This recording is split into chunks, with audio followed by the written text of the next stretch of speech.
Hello, my friend. Today I wear in black because of the very tragic situation happened in our history. It was a Parsha Tisa. We just read it in Shabbos. I hope everybody remembers the main plot of this Parsha. Jewish people made the golden calf. Okay, we're gonna talk about it, and as far as it's a tragic moment, I wear black just to be aligned with situation and that. And just before I start, I hope you remember that it happened in Tisha B'Av, or 9th day of the month Av. And at that same day happened so many tragic things in our history, Jewish history.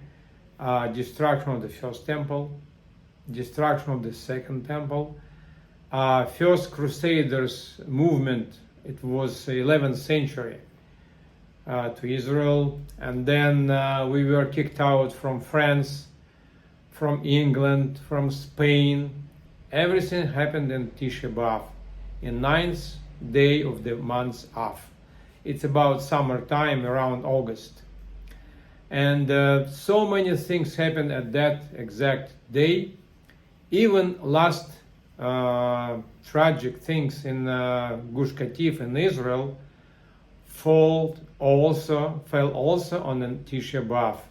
It was 2000, I don't remember, about 12, 15 years ago, something 2009 or something like that. As far as the day is so tragic, we have to understand why, what happened. Why Hashem was so pissed off on our nation. What did it do wrong? And I will look at my notes.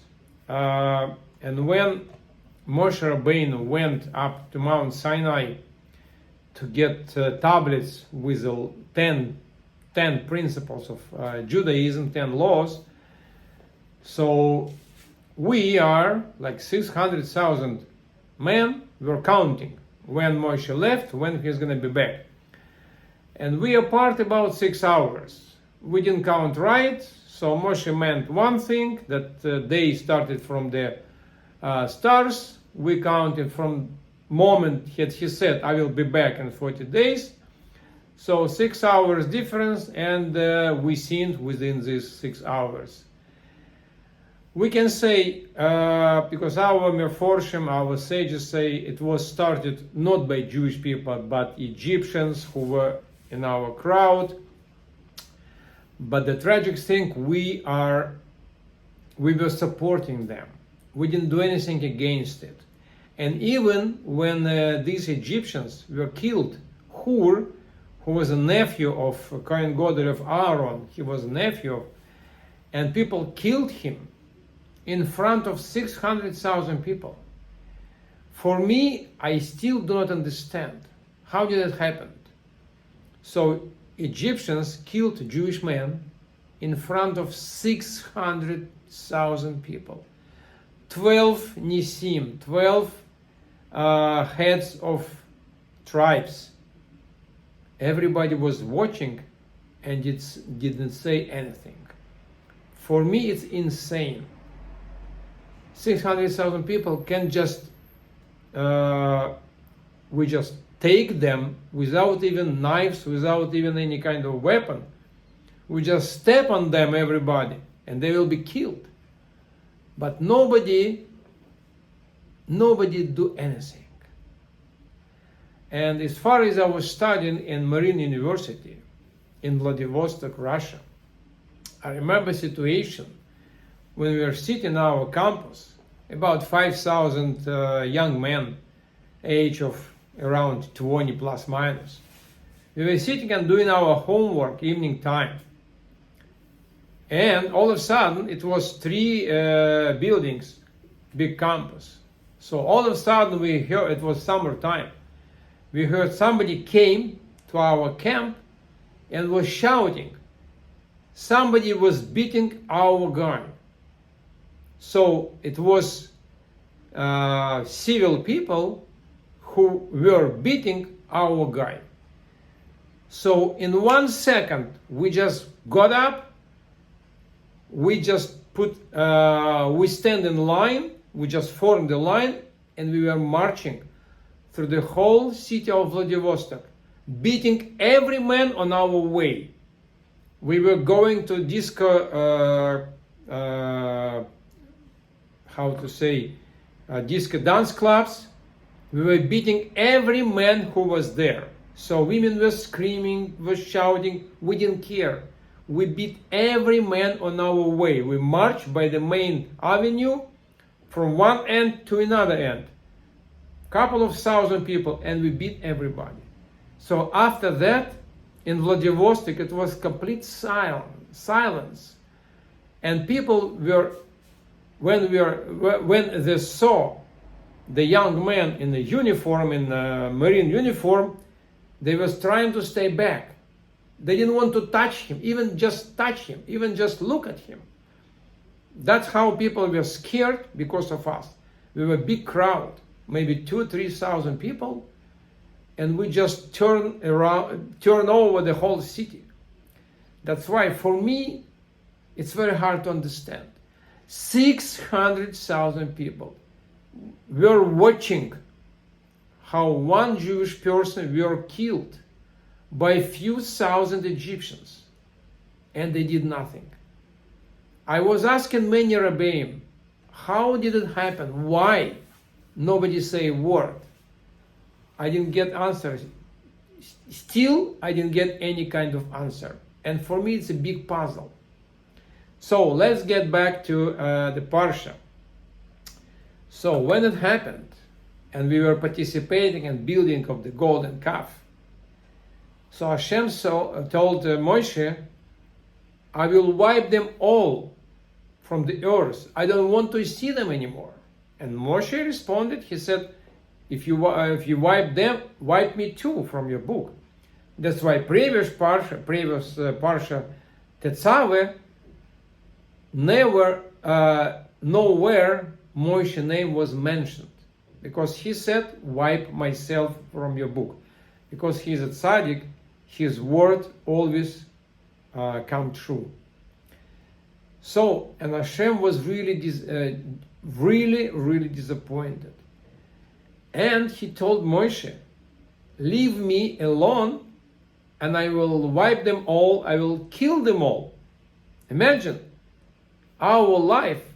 So we won't be here if not Moshe Rabbeinu. So our life was in line. Either we're going to stay alive or we're going to be wiped out in a second. How Hashem destroyed Egypt, we saw it by our own eyes. It was like one click and that's it. No Egypt, no anymore. So how easy it would be for Hashem to kill us all? And he said to Moshe Rabbeinu, leave me alone. Let me do it. So, and Moshe Rabbeinu, as a real servant of Hashem, he read it exactly. Let me do it. And Moshe understood. The answer in his hand. If Hashem said, let me do it, it means Moshe cannot prohibit it. Can let it not happen. So Moshe read it through the lines. And he said, my dear Lord, you cannot do that. What whole world will think about your power, about your might, if you promised to Jewish people, to Abraham, Yitzchak, and Yaakov, that you will give to their children land full of milk and honey, and you brought us to a desert and killed us all, it means you cannot accomplish your promise.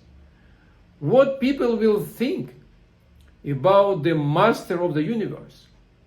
He promised and do not keep promise. How is it possible?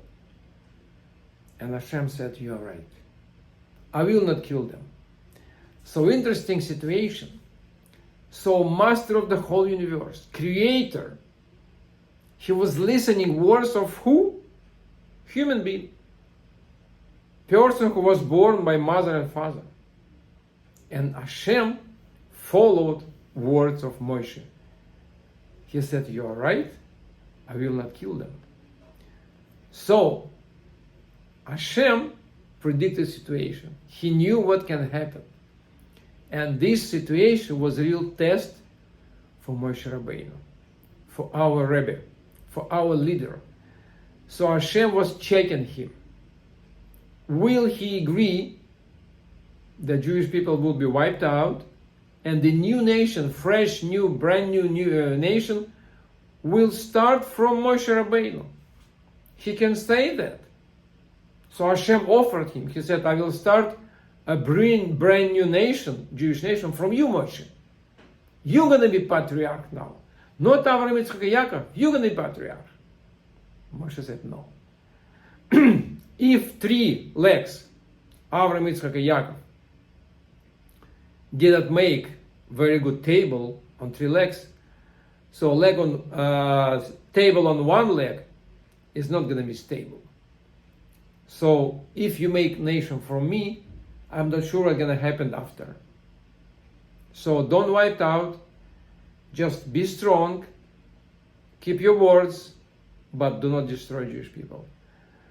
So that was test, and Moshe Rabbeinu passed this test excellent, perfectly. He said his word as a lawyer, as an advocate of the Jewish people. So that was first thought. Second thought, that Hashem said, I'm very disappointed. You will march to Israel, to land of Israel. I will not go with you guys. I will send angel. I'm boss, I will send my assistant. He will go with you. Because I'm really disappointed. So what Moshe answered him? No, you cannot do that. Hashem said, if I'm going to be amongst you guys, I will kill you all. Why? Because my moral standards are very, very high. I want you to be clean, to be pure, to be holy. And you are not. Moshe said, yes, you are right. But you cannot leave us alone. You cannot be anywhere, you have to be with us. If you're going to be with us, we're going to change our behavior. We're going to grow by your standard. You set up very high bar. We're going to try to reach it. But if it's going to be angel, it's not going to work. So, and Hashem agreed again. He said, okay, Moshe, I will go with you. And last thing, Hashem said, okay, guys, after Moshe Rabbeinu came first time to Mount Sinai, he came second time, and third time he came to Mount Sinai. He came down with a new set of tablets, new set of laws, and Jewish nation was forgiven. But Hashem said, guys, I forgive you, but I will remember your sin.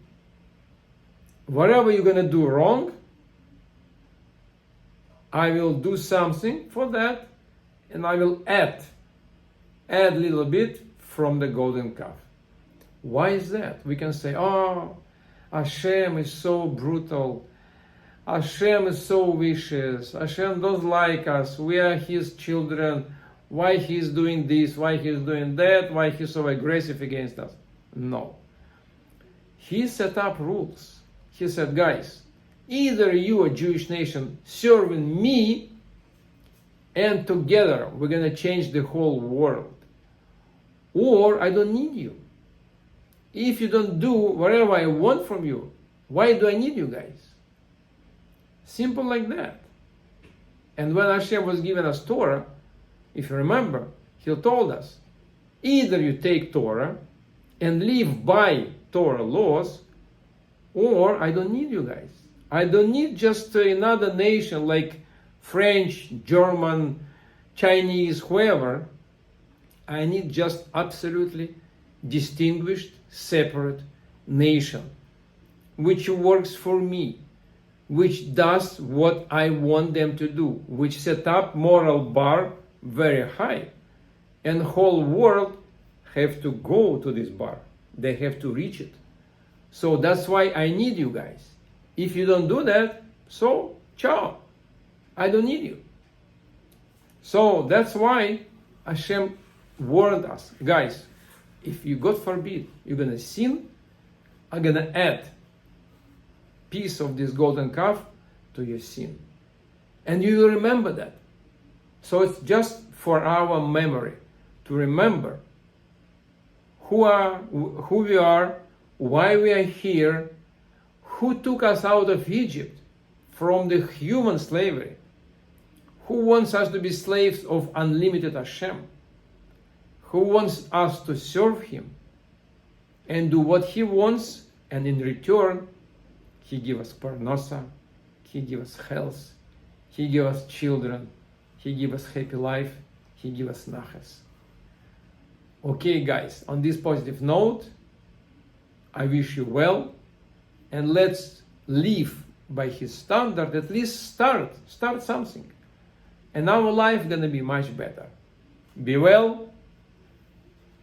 All the best.